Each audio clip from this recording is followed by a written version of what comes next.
Bonjour à chacun, bonjour en particulier à ceux que je n'ai pas eu l'occasion de voir ces 2 derniers jours.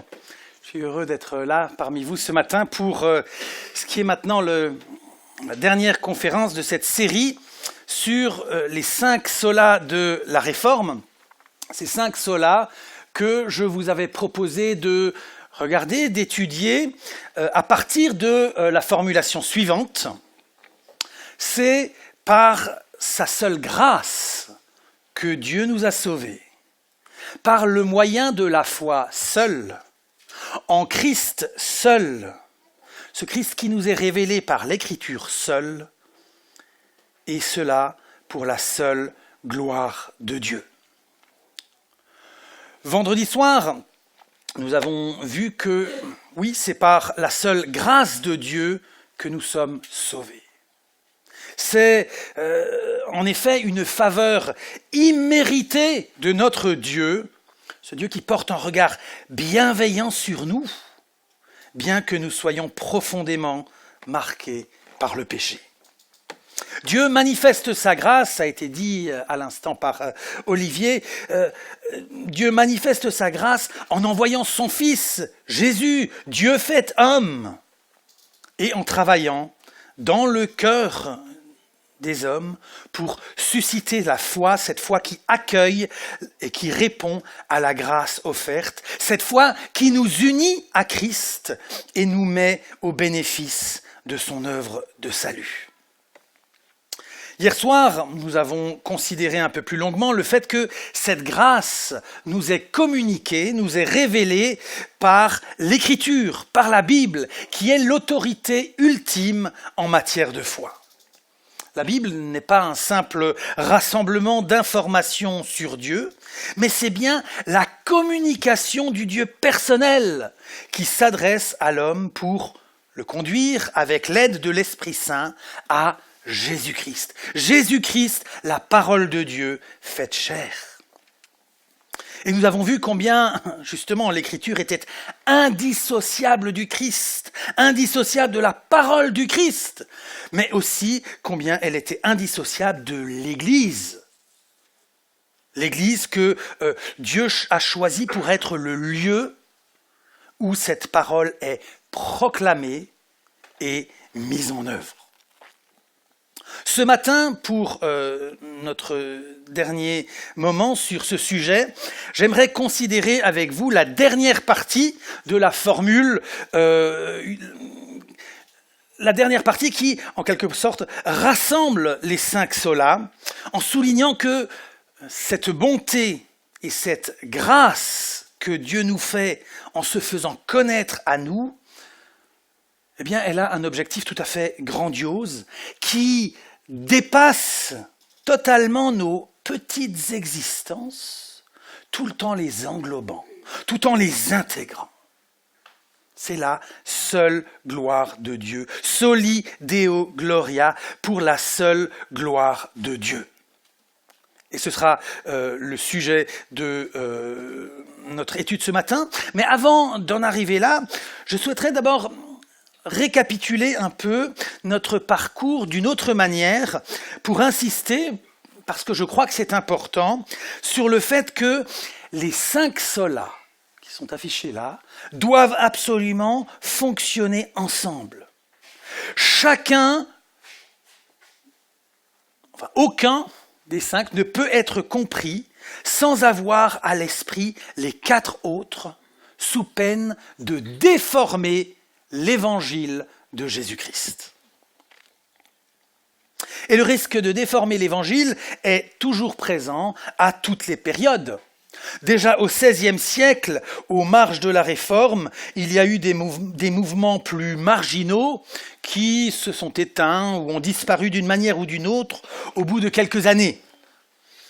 On a par exemple vu apparaître une tendance qu'on appelle spiritualiste, qui accordait une importance probablement démesurée à des révélations directes qui auraient été données par l'Esprit Saint.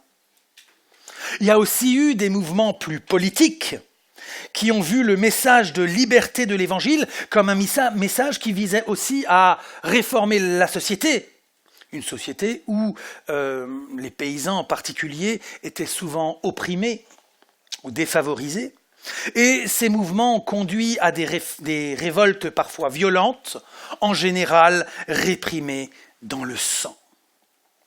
Certains ont d'ailleurs même mélangé un spiritualisme, un illuminisme avec une démarche politique inspirée par l'Apocalypse, voulant créer une théocratie des temps de la fin.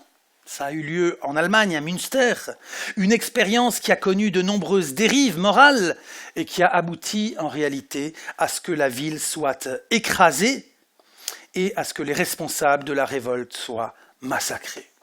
Nous avons là évidemment un exemple assez extrême, mais ça nous montre bien que les impulsions de la réforme se sont répandues dans des contextes différents et que ces contextes différents ont pu aussi favoriser parfois certains dérapages. Et c'est vrai aussi aujourd'hui, redécouvrir, vivre et proclamer le message de l'Évangile dans un contexte particulier présente toujours un risque. Le risque de confondre le message de l'Évangile avec ses propres aspirations, que ce soit des aspirations personnelles, politiques ou culturelles. Et lorsque l'on essaye de maintenir l'équilibre entre les 5 solas, il me semble que cela peut permettre d'éviter certains de ces pièges. Et je voudrais là en donner quelques illustrations. Dans notre culture contemporaine, aujourd'hui, le message de la grâce peut assez ou trop facilement être bradé en une grâce à bon marché et une religion un peu low cost. Vous savez. On veut bien entendre le message de la grâce qui dit « Viens à Dieu tel que tu es ». C'est un message qui est facilement entendu. Et oui, le message de la grâce signifie bien que tous nos efforts religieux pour mériter la faveur de Dieu sont inutiles et en réalité pathétiques. Mais nous avons vu aussi que le message de la grâce seul nous conduit à découvrir que si nous ne pouvons nous sauver par nos propres efforts, et si nous pouvons effectivement venir à Dieu tel que nous sommes, notre seul espoir est de placer notre confiance, notre foi en Jésus-Christ, et que cette foi en Jésus-Christ, don de Dieu, nous transforme et porte du fruit. L'idée, c'est pas que, en plus de la foi, il faille faire de bonnes œuvres pour être sauvé, pas du tout. Non, c'est que la foi, qui est un don de Dieu et qui provient de sa grâce, produit de bonnes œuvres. Elle se manifeste dans sa vérité par des actes d'amour envers Dieu et notre prochain. Et donc nous ne pouvons pas annoncer la grâce de Dieu, la faveur imméritée de Dieu envers le pécheur, sans rappeler aussi que la grâce transforme le pécheur et le conduit sur le chemin de l'amour. Donc oui, viens à Dieu tel que tu es, bien sûr. Mais il faut préciser tout de suite, et laisse-toi transformer par cette grâce qui suscite une foi agissante par l'amour. De même, la seule foi qui nous sauve, sola fide, ce n'est pas n'importe quelle foi, comme s'il suffisait de dire « je crois en Dieu ». Quand j'étais plus jeune, c'est-à-dire maintenant il y a longtemps, me dirait mon fils, il y avait une chanteuse à la mode, elle s'appelait Laurie, et elle avait sorti un tube dont le refrain était « Dieu m'a donné la foi ». Je ne sais pas si ça a dit quelque chose à certains ici. La foi en quoi ou en qui, c'était beaucoup plus flou. Et la foi, vous écoutez les conversations, c'est pour un certain nombre de personnes simplement le fait d'y croire. On y croit, sans qu'on sache très bien en quoi ou en qui il faut croire. Eh bien, la foi qui nous sauve n'est pas floue, parce que c'est la foi en Jésus-Christ seul, dans le fait que c'est de lui que vient le pardon, que c'est de lui que vient le salut et la vie éternelle. La foi qui sauve, c'est la foi en Christ seul, cette foi qui est marquée par l'Évangile et qui aboutit à notre transformation à la ressemblance de Christ. Et ce Christ seul qui nous sauve, les autres solas nous aident aussi à éviter de le détourner pour en faire une idole, pour nous l'accommoder.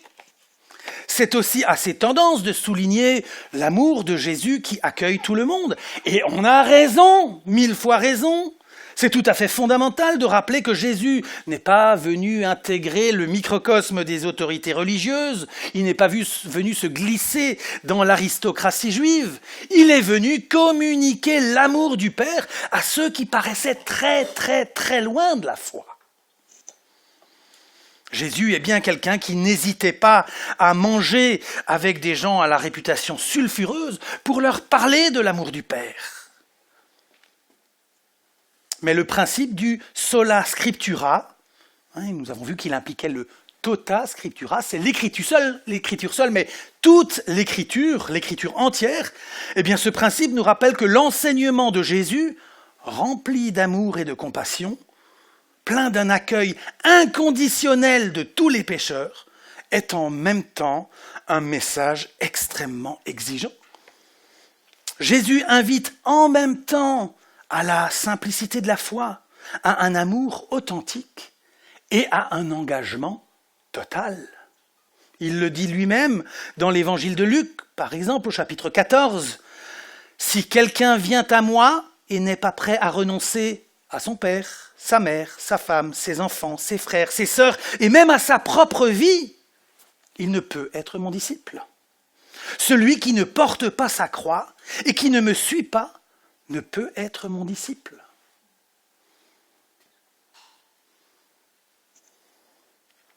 Cet engagement total à la suite du Christ, qui est un engagement d'amour suscité par la grâce de Dieu, n'est d'ailleurs pas forcément bien récompensé dans ce monde. La grâce de Dieu qui se manifeste dans son pardon, dans la foi qui nous unit à Christ, qui nous met au bénéfice de sa justice, peut coûter aux croyants sa réputation et même sa vie, comme on le constate aujourd'hui encore dans les pays où les chrétiens sont persécutés. La grâce de Dieu, notre pardon, ne nous conduiront pas obligatoirement à la reconnaissance, au succès et à la gloire dans cette vie-là. Il y a un certain nombre de prédicateurs qui semblent avoir oublié cet aspect du message de l'Évangile. Le Christ en avait d'ailleurs averti ses disciples, parce que le but, et c'est bien là ce que nous allons approfondir un peu ce matin, c'est la seule gloire de Dieu. La bienveillance de Dieu manifestée envers nous appartient à un projet qui a pour objectif la seule gloire de Dieu, Soli Deo Gloria. Donc, vous le voyez, ces 5 solas sont vraiment interdépendants. On ne comprend sérieusement l'un qu'en ayant à l'esprit les 4 autres. Et j'aimerais ce matin terminer avec ce qui, dans un sens, est peut-être le plus important, le plus fondamental. Quel est le sens finalement de tout ce qu'on avait dit ? Quel est le sens de nos vies, de notre foi, de l'Église ? Et même, quel est le sens de cette grâce que Dieu nous offre ? C'est que la gloire de Dieu soit manifestée.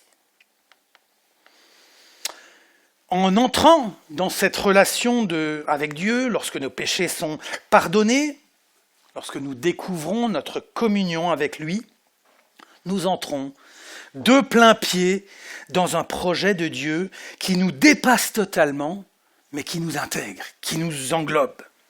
Le grand catéchisme de Westminster, qui date d'un siècle après la Réforme, 1648, commence dans sa première question, par poser la question: quel est le but de l'existence humaine ? Quel est le principal but de l'homme ? Et le catéchisme de Westminster répond: la fin première de l'homme est de glorifier Dieu et de prendre plaisir en lui éternellement. Et c'est ce que j'aimerais développer ce matin à partir du texte d'Éphésiens 1 qu'Olivier a lu tout à l'heure. Vous avez peut-être remarqué à la lecture que dans la dizaine de versets que compte la prière de bénédiction, à 3 reprises, est précisé que le projet que Dieu a pensé de toute éternité et qu'il a mis en œuvre avec persévérance en Jésus-Christ a pour but de célébrer sa gloire ou de célébrer la gloire de la grâce de Dieu. C'est au verset 6, au verset 12, au verset 14. Soli Deo Gloria, à la seule gloire de Dieu.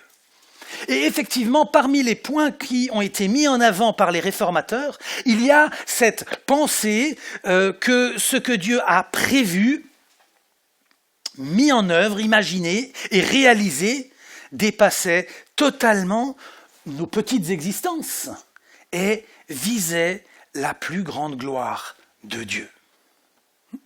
Et au-delà du premier chapitre, dans les 3 premiers chapitres de l'Épître aux Éphésiens, on voit Paul utiliser à plusieurs reprises des hyperboles, vous savez, des formules où, pourrait-on dire, le langage se perd un peu, tellement l'auteur est saisi par la grandeur de Dieu. Un peu plus loin que le texte que nous avons lu, Paul qui prie pour les Éphésiens, il prie que les Éphésiens puissent discerner la glorieuse richesse de l'héritage qui appartient au peuple de Dieu. Il prie pour que les Éphésiens réalisent la grandeur surabondante de sa puissance. Ça fait beaucoup. Un peu plus loin, au chapitre 3, au verset 19, de nouveau, Paul prie. Il prie pour que les Éphésiens soient remplis jusqu'à la plénitude de Dieu. Je ne sais pas ce que vous en pensez, mais la plénitude de Dieu, ça fait déjà beaucoup, beaucoup, beaucoup. Mais alors, toute la plénitude de Dieu, là, c'est presque trop, non ? Dans sa façon de parler, dans sa façon d'écrire, Paul nous montre qu'il est totalement submergé, subjugué par ce que l'Esprit Saint le pousse à communiquer aux croyants. Il est subjugué par le message qu'il porte et par la réalité que ce message transmet aux croyants d'Éphèse. Dans la grâce qu'il nous est donnée de saisir par la foi en Christ, à travers l'Écriture, se joue quelque chose d'infiniment, mais d'infiniment plus grand que nos petites existences individuelles. On l'a déjà évoqué hier d'une certaine manière, en rappelant que le projet de Dieu n'est pas simplement de sauver des individus, mais de se racheter un peuple. Tite 2,14, son Église, de constituer en quelque sorte une nouvelle humanité en Christ, même si aujourd'hui, cette nouvelle humanité en Christ peut paraître bien modeste. Eh bien, Soli Deo Gloria, pour la seule gloire de Dieu, nous montre que ce projet a un but beaucoup plus grand. C'est la manifestation et la célébration de la gloire de Dieu. Dans ce que Dieu a fait en Jésus-Christ, pour nous, se manifeste la plus grande gloire de Dieu.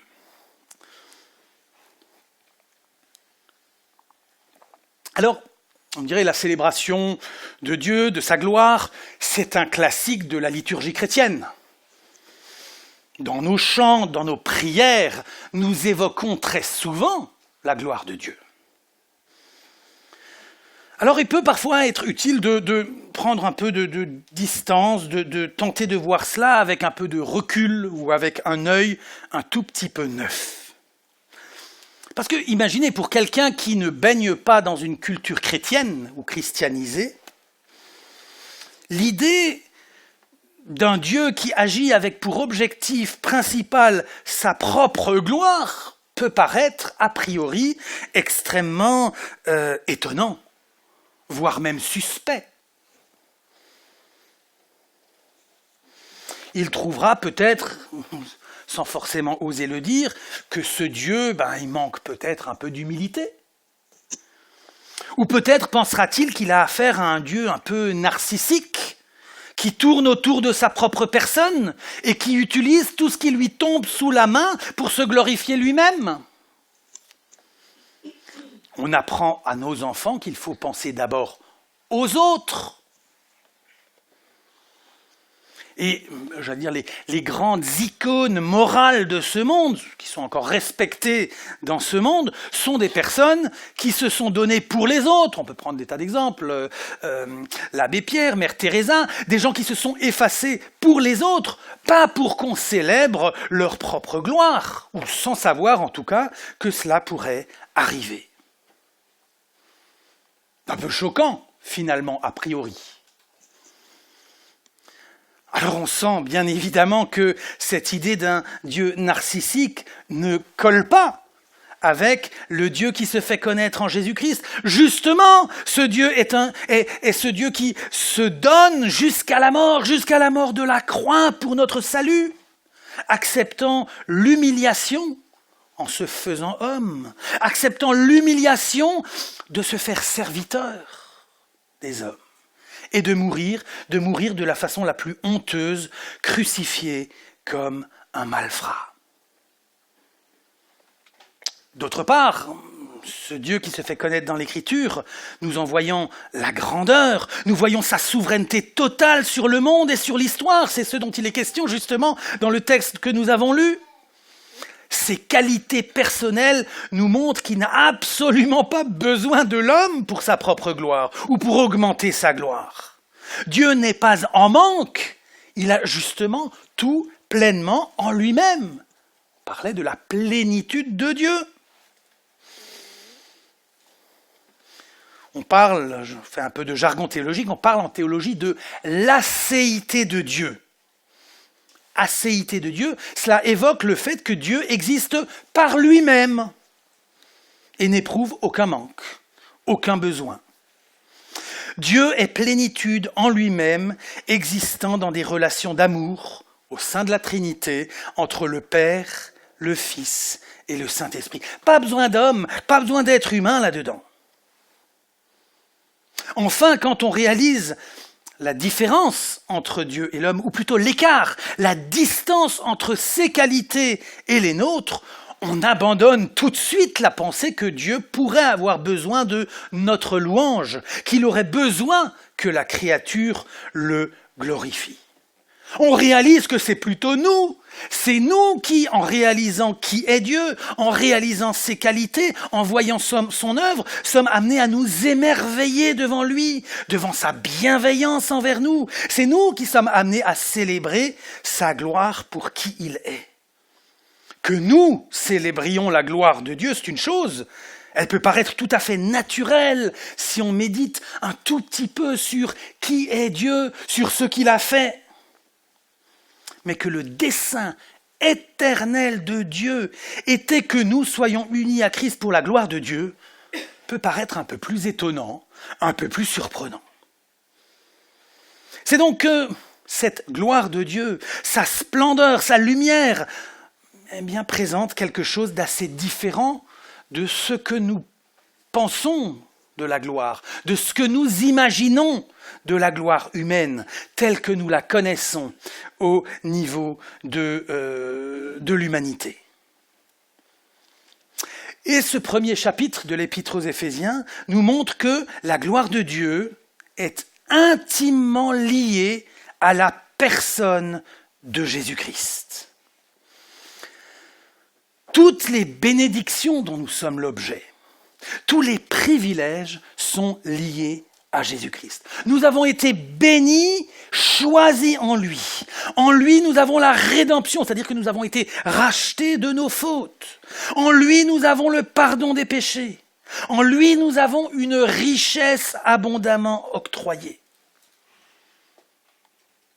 Les chrétiens d'origine juive, auxquels Paul s'associe en utilisant le « nous », ont reçu une part d'héritage, verset 11, alors que les croyants d'origine païenne, désignés par « vous », au verset 13, ont été scellés par le Saint-Esprit, ce Saint-Esprit qui constitue comme le dépôt de garantie de Dieu.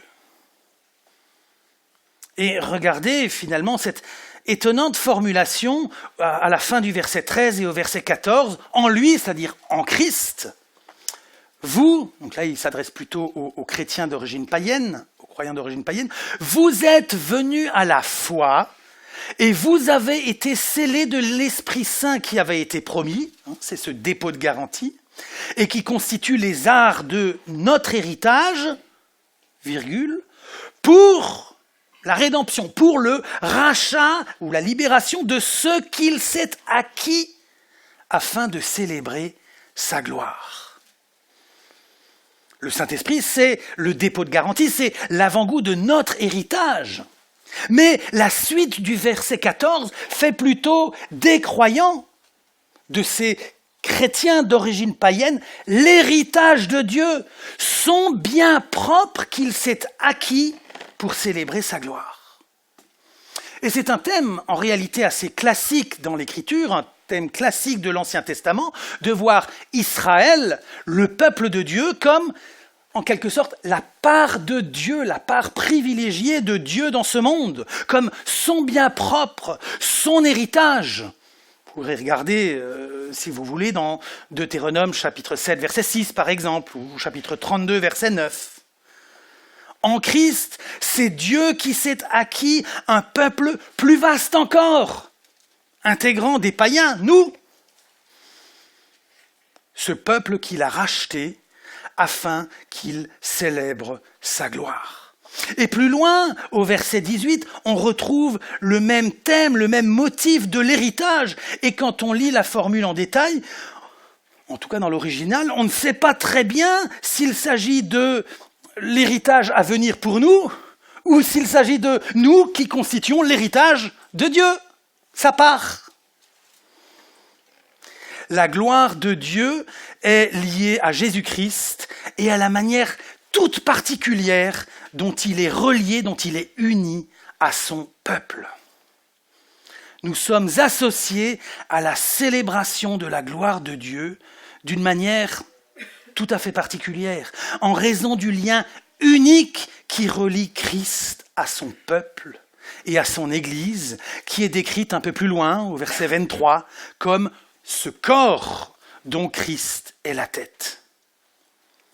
Autrement dit, ce qui se passe dans le temps historique, c'est-à-dire dans le temps de l'histoire du monde, dans le temps de ce monde-ci, est ordonné à un but qui est en Christ, et qui nous est rappelé à la fin du verset 9 et au verset 10, où Paul évoque le bienveillant dessein que Dieu avait formé en Christ pour le mettre à exécution lorsque les temps seraient accomplis. Et quel est ce bienveillant dessein?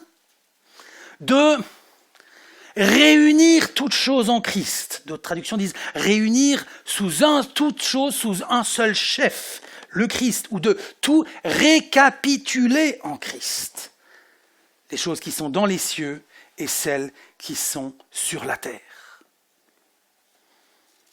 Il y a donc dans ce projet de Dieu, ce projet bienveillant, la pensée d'une réunion, d'une unité de toutes choses en Christ, d'une unité de la création avec Dieu lui-même.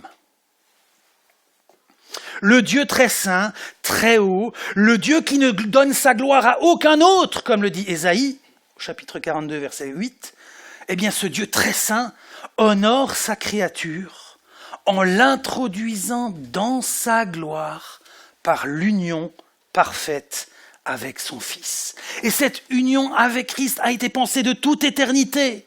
Elle a été réalisée par l'incarnation quand le Fils s'est fait homme. Elle s'est réalisée à la croix et elle s'est manifestée dans l'Église par la réalité du peuple de Dieu composé de Juifs et de païens.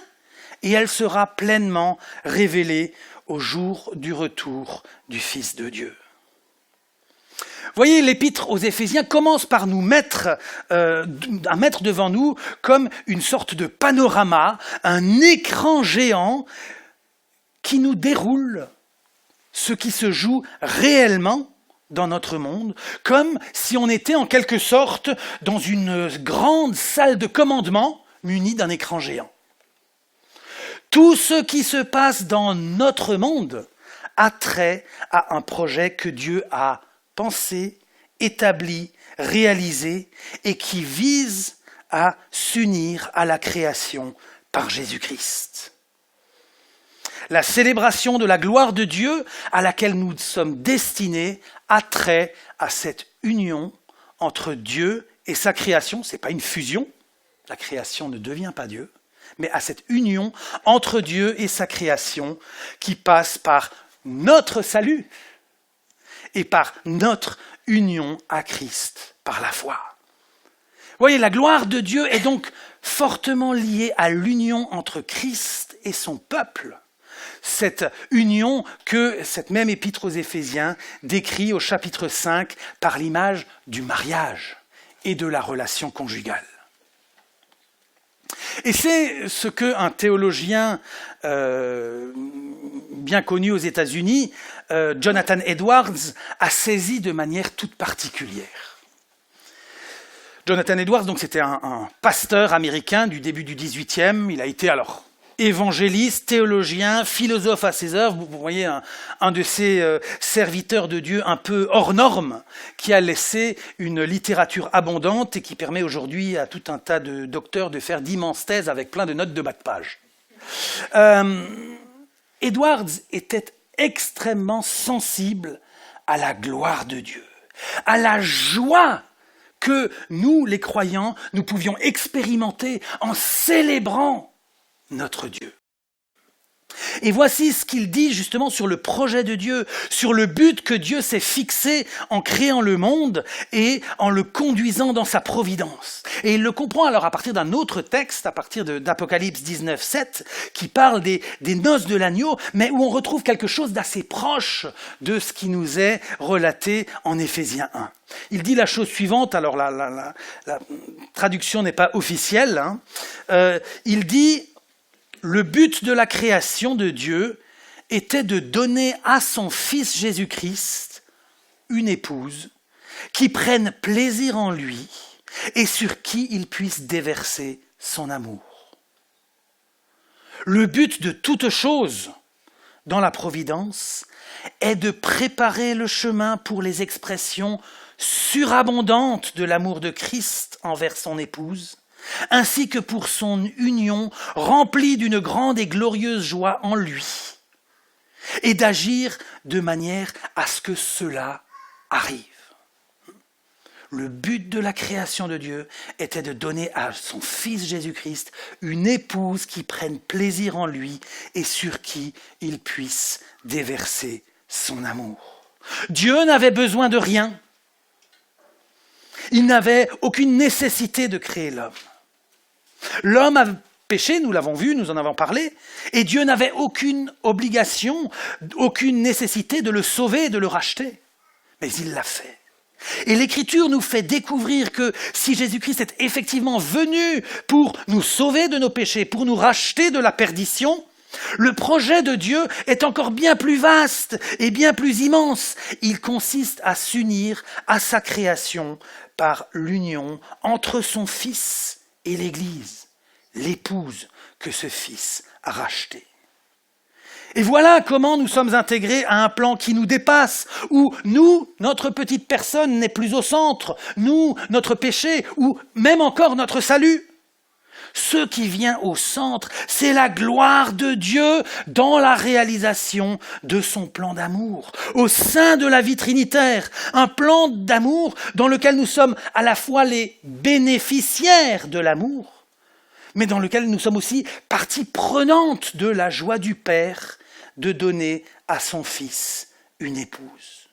Et il y a là quelque chose de très mystérieux qui, il faut le reconnaître, nous dépasse, mais qui correspond justement à ce que Paul dit un peu plus loin dans la même épître au chapitre 5, verset 29. Je vous le lis. « Jamais personne, dit Paul, en effet, n'a haï sa propre chair, mais il la nourrit et en prend soin, comme le Christ le fait pour l'Église, parce que nous sommes membres de son corps. » Verset 31, là il cite un texte de la Genèse. « C'est pourquoi l'homme quittera son père et sa mère pour s'attacher à sa femme, et les deux deviendront une seule chair. » Et Paul commente « Ce mystère est grand. Je dis cela par rapport à Christ et à l'Église. Voilà le plan de Dieu sur l'écran grand format de la grande salle de commandement. Nous sommes à la fois les bénéficiaires de la grâce de Dieu, de l'amour du Christ, et nous sommes aussi rendus participants de la joie du Fils devant cette épouse qu'il prépare, qu'il lave, qu'il nourrit par sa parole. Ainsi en est-il aussi de cette gloire de Dieu que nous sommes destinés à célébrer. Nous ne célébrons pas la gloire de Dieu comme si nous étions comme ça à l'extérieur, unis en Christ. Le Fils étant uni au Père, nous participons à la vie trinitaire et à l'amour qui y règne. Nous célébrons la gloire de notre Dieu, sa sagesse infinie qui est proclamée à tout l'univers par l'Église. Et nous sommes partie prenante parce que la gloire qui revient à Dieu et à Dieu seul, eh bien Dieu la fait vivre et en partage le bénéfice avec ceux qui l'aiment. Soli Deo Gloria, pour la seule gloire de Dieu. Combien nos existences sont limitées, modestes, par rapport à ce grand projet que Dieu réalise en Christ et dans lequel il nous rend participants. Dieu ne manque de rien, je le répète. Dieu fait participer l'épouse de son Fils à la manifestation de sa gloire par son union avec lui. Et cette perspective, ce but, cette destination à glorifier Dieu nous permet de goûter à quelque chose dont nous ne sommes qu'au début. Mais cela nous dit aussi quelque chose sur l'identité du Dieu qui nous a rachetés. C'est un Dieu aimant et miséricordieux, nous le savons, alors qu'il ne manque de rien, qu'il n'a besoin de rien. Il existe aussi dans une forme, osera-t-on utiliser le terme, une forme de désir. Bien sûr, ce n'est pas un désir comme nous pouvons l'éprouver. Notre désir est lié à une pulsion ou à un manque. Mais de façon analogue, cela nous dit quelque chose du rapport entre Dieu et son monde, le monde qu'il a créé.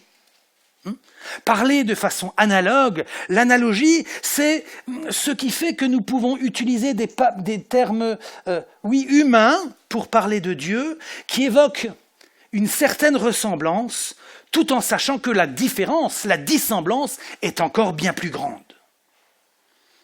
Et qu'il y ait en Dieu, de façon analogique, un peu comme du désir, ne devrait en réalité pas nous surprendre si nous avons lu l'Écriture. On classe parfois certaines formules comme de simples anthropomorphismes, des abus de langage, mais il y a des expressions dans l'Ancien Testament où il est justement question de quelque chose comme les émotions de Dieu devant les agissements de son peuple. Et le prophète Osée, chapitre 11, verset 8, nous parle du cœur de Dieu qui est bouleversé. Le livre de Jérémie, chapitre 31, verset 20, parle des entrailles de Dieu qui frémissent. Évidemment, Dieu n'est pas mis en danger émotionnellement quand son peuple dérape ou déraille ou se détourne de lui. Mais il n'est certainement pas indifférent lorsque cela se passe. Le cœur de Dieu est porté vers son peuple. Et quelque chose qui est de l'ordre du désir est présent depuis l'Ancien Testament jusque dans l'Apocalypse pour parler d'une relation d'intimité entre Dieu et son peuple, d'une relation de tendresse. Ce n'est de loin pas indifférent que l'image de l'époux et de l'épouse soit constante dans l'Écriture, dans la prophétie de l'Ancien Testament comme dans l'Évangile, dans les Épîtres ou dans l'Apocalypse. Et voyez le summum de la gloire de Dieu, d'une manière qui n'est pas intuitive, ce n'est pas forcément ce culte céleste qui ouvre le livre de l'Apocalypse dans les premiers chapitres avec le trône et les êtres qui se prosternent. Ça, ce n'est que l'ouverture. La gloire finale de Dieu, c'est la description qu'on trouve à la fin. Chapitre 19 à 21. La description de la Nouvelle Jérusalem, du Nouvel Éden, où le trône de Dieu et de l'agneau est au milieu de la ville. Jusqu'à cette vision de la communion totale de Dieu avec son peuple,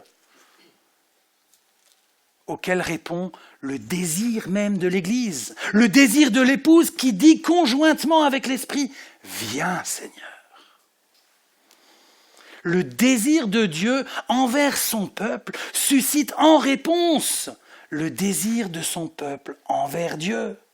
Et la gloire finale, c'est cette rencontre éternelle du désir initial de Dieu avec sa réponse dans et par l'Église que nous exprimons chaque fois que nous prions « Maranatha, viens Seigneur, viens ». Est-ce que nous prions « Maranatha, viens Seigneur, viens ». S'exprime ici un désir de proximité qui correspond en fait à un désir d'intimité, le désir d'un lieu partagé où se vit la relation la plus proche possible, la plus proche imaginable, sans fusion, sans confusion, en toute distinction, mais en toute intimité. C'est intéressant de noter au passage que, contrairement à une longue tradition mystique en Occident, l'Écriture n'utilise pas l'image de l'intimité conjugale pour parler du lien entre le croyant individuel et Christ, ou entre le croyant individuel et Dieu, mais entre Christ et son Église.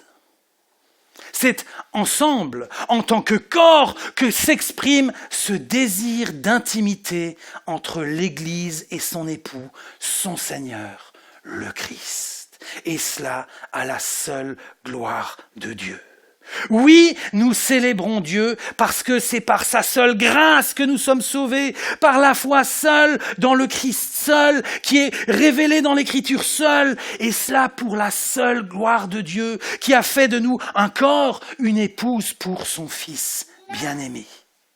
Et bien que ces 5 solas pris ensemble, redécouverts chacun comme une facette de l'unique évangile, que ces 5 dimensions de l'unique évangile de Jésus-Christ accroissent en nous l'espérance, accroissent en nous l'amour et suscitent l'adoration envers celui qui est le seul digne et qui peut faire, comme le dit Paul au chapitre 3, immensément plus, démesurément plus que ce que nous pensons et espérons. Eh bien oui, à lui soit la gloire dans l'Église et en Jésus-Christ. Amen.